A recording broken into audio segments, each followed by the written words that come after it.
The precarious or unstable work issue shows up in a lot of ways, but from the hidden cost perspective, I think you see it most in that non-disclosed turnover or that unproductive work environment.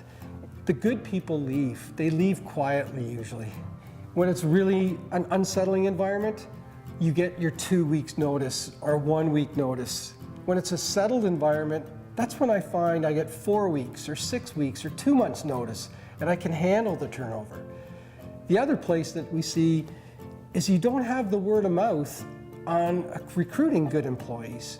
And that costs you a lot of money as a small business person. You have to have strong individuals who will make the company sustainable. And without that, you're just there. Each person is huge. In a small business, which I am most experienced with, you know your employees, and it's rare that someone will abuse a paid sick day. In fact, in my experience, most of the time you have to tell someone to go home because they're feeling sick rather than wondering where they are. Then I look at the community, and it's so expensive that we make people go see their medical practitioner and have to get a note to say I'm sick. We can't afford to waste our medical community's expertise on writing a silly note because someone has the flu. That's just such a waste for all of us. When I shift as a business owner, it seems, why wouldn't you have paid sick days?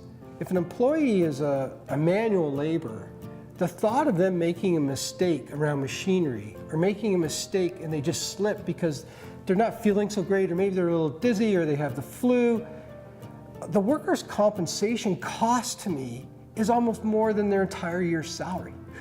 Why would I want someone who's not feeling sharp doing a manual job?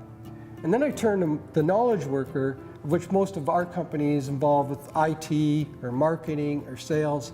The cost of their mistake, that's way more than paying for a day for an employee not being there.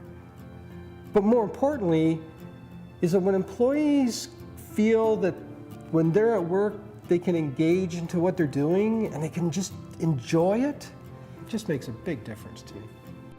We worry way too much about the abuse and not enough about ensuring from a societal, from an individual, and from a corporate basis, the benefits, and we're hung up on this little bit of abuse, which most people don't do.